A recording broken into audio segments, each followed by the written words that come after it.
To me, getting that diagnosis felt like checkmate, right? Game over.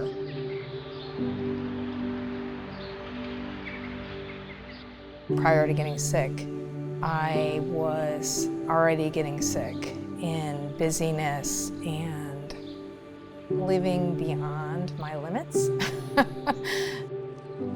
I really had my finger on the pulse of kind of being the captain of my own ship and kind of stayed in control of that. A great story, I think, to describe that is if you go to the grocery store and you buy groceries, I would grab all of the groceries and line them up on both arms and grab everything I could with my hands and not ask for help. And that's kind of how I lived my life before I got sick. I had no idea what tomorrow would bring. So it almost felt like, me trying to control my life up to that and do a lot of things within my own strength. I just had to choose, even when I didn't feel it, I had to choose to trust God. I began to climb a mountain, a hike I never planned.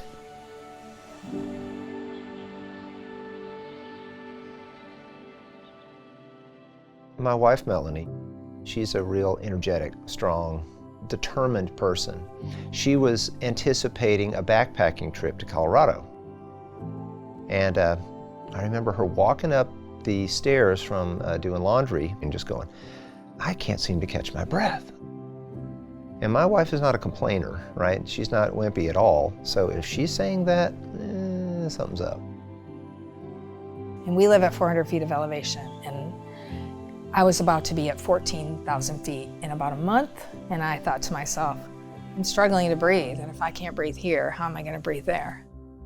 So we're like, okay, well, let's go in and get blood work done. Let's go and have you checked out. I went and got my blood drawn, and when it was time for me to meet with the doctor, he looked at my blood work and he said, your blood, it's not properly making bone marrow. I'm going to refer you to a hematologist. Somewhere inside of me, I was starting to realize that this might be a little more serious than I realized. When I was sent to the hematologist, I pulled into the parking lot where the hematologist's office was, and I looked at the top of the building and it said St. Francis Cancer Center. And I was like, oh, wow, I'm being sent to a cancer center? My son Ian was 12 at the time and he's with me and he goes, Dad, why are we picking up Mom at the cancer center? Does she have cancer? And I was like, no. I said, that's the area of the hospital where they do those kinds of tests. I was like, nah, she don't have cancer. But I was like, does she have cancer? I didn't want to say it out loud to myself or to him. I got out of the car and I passed the door and they have a sign. It's Isaiah, do not fear, for I am with you.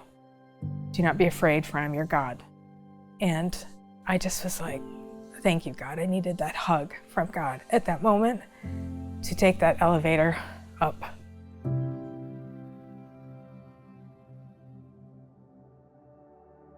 Things started moving rapidly at that point. Once the tests started coming back, pretty quickly it got to the point where it's like, you need to go to St. Louis. We're like, why do we need to go to St. Louis? You need to get admitted to Siteman. The doctor that I was seeing, he made arrangements for me to be able to go up there and get a bone marrow biopsy. So I went up there, came back, and within a few days, the results said that I had acute myeloid leukemia. I think it's just the shock of, it's like driving down the expressway and you get in a car accident. That's kind of how it felt, like I suddenly got in a car accident.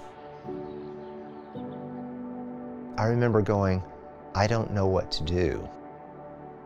And they said, because this condition can rapidly deteriorate, we need to get on it right now. We need to start treating it right away. So instead of it being, a slow-moving thing that happens over weeks or months or years, it's hours. The day I found out the same time as everybody else. I was sitting on Melanie's back porch with Melanie and Paul and the girls, and the phone call came. It was horrible. Everything just, the bottom falls out of life. I didn't have time to project manage, who was going to take over for me at work. I didn't have time to think about who was going to be there for my kids. I wanted to reassure them that, hey, I don't know what tomorrow brings, but I know that I love God and I love you, and we're just going to take this one day at a time because that's really all that we have. And we all cried, and then got busy. We threw our stuff in a suitcase, and my husband and I jumped in the car, and from there I checked into the hospital and began treatment.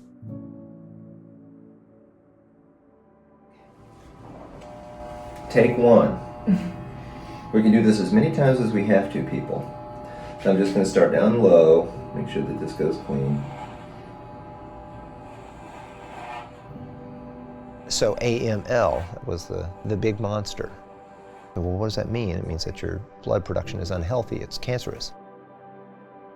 30% of the people that have what she had survive. Her job was to survive, and be in a hospital bed and try to tolerate the treatment and try to tolerate the chemo. Not knowing anything really about leukemia or the treatment or what each day was going to bring, I knew that I wasn't going to be doing this in my own strength. I had to surrender and let go and let God. I knew that it was going to be a long process. I knew that I was supposed to be available, whatever that looked like. And God just plopped me down to do the things that He had for me to do. When I walked into that sterile hospital room, I'm like, this won't do. So I did some decorating, and a lot of people pitched in and brought refrigerators and pillows, and Melanie had quilts, and I hung lights, and I hung greenery from the walls. I wanted it to be a place that felt like home instead of a room in a hospital. We had doctors and nurses who would come into that room and say how different our room was. I mean, I can remember distinctly some of them saying, this is the most welcoming room we've ever been in. She made it a home, not just a temporary place to stay. I know Melanie pretty well. We have the kind of friendship that we can just tell each other. So I just said, hey, you're not doing this alone, and you don't need to think about anything except your health and in this journey and what you need to do. My good friend Kelly, God moved her to be like Aaron for Moses, right? She was there to hold my arms up. My husband was there to hold my arms up. Joy comes in the morning. Amen. The whole community was there to hold my arms up.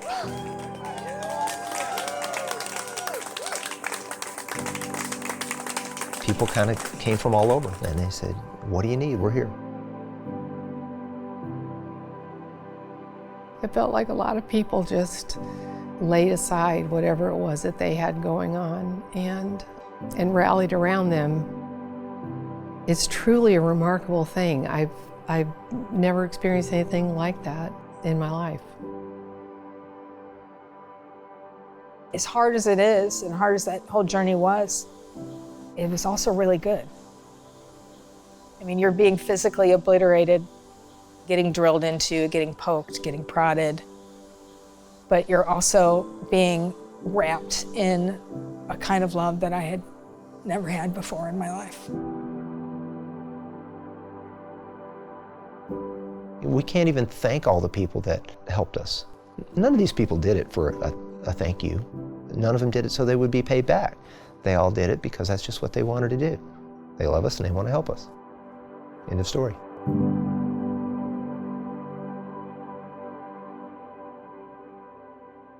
The treatment is, chemotherapy, get you into remission so that they can tee you up for a stem cell transplant, which is basically finding a donor who can donate their stem cells so that you can have all new bone marrow. They kill all the bone marrow in your body chemically over a 3-day period. When we asked the doctor, what's the outcome? And he said, to be honest with you, it's 50-50. It could cure you or it could kill you, but it's the best treatment that we know to help you with at this time. I had the concern that I would be, attending a funeral sometime in the future. It's real, right? It's just, I would call myself a strong believer, but maybe not as strong as I thought. So I just went home and I waited, and then they called and told us they had a donor. Then they said, once we do the stem cell transplant, you'll have to live up in St. Louis for 100 days post-transplant. Well, that broke me. I don't know what it was, but I'm a country mouse, and the idea that I was gonna live in the city, I just, they left the room and I pulled the blanket over my head and I cried. And that was just a moment of such helplessness. And she and I just cried together on the couch because we're like, we know we can't go back. And we know that the cure is somewhere through this, but it's a stepping off a cliff into a point of no return. We can't go back. And so I just had to choose to trust God. And while that's hard, it's also really freeing. And having that basis of faith made way for that.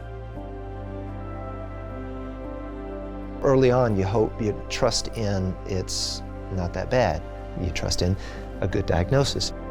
That's not where our trust is going to be. Our trust is going to be God's going to do what He wants. God's going to do what He sees best for us. He's still good, and He's still with us, and He's right here. And it doesn't matter how that looks or feels to us in the moment. He will never leave or forsake us, and we're going to cling to that. You don't know where you're going to live. You got to get an Airbnb or you got to get an apartment, rent a place. I just couldn't worry about it. And so I just let God figure it out, and boy, did He. Dear friends of ours who owned a condo up there that just happened to be sitting empty 10 minutes from the hospital. How does that happen? But it happened. And offered us a place to live post-transplant. And really, I look at it as a place to heal. I knew it was going to be okay from there.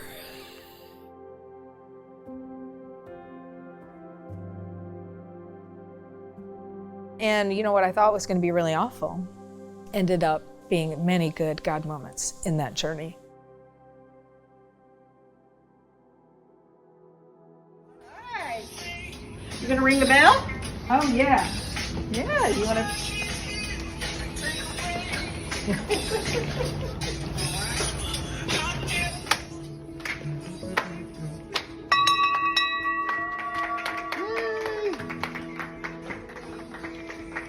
In all of it, I knew that no matter what, that God was with us and going to walk with us, and He was so faithful through all of it, and that He loves us. God uses hard things to do good things. I think surrender and letting go requires vulnerability. And I was always afraid to completely let go and let God. I wanted to manage that still, parts of that, and not give Him everything. I was only giving Him a part of me, or the parts of me that I felt safe to give Him. When you get a diagnosis like leukemia, you don't really get a choice, and that's what it took for me, to be able to give God those parts of my life that I was trying to control. God healed that pride in me And he did it again and again, but it was good. I needed that. I wouldn't choose leukemia as a way to find out how much God really loved me, but I wouldn't go back and change what happened. And I think it's important that people understand with the physical healing not being the primary part of the story, because not everybody gets physical healing. The better part of that story is just the spiritual healing that I needed.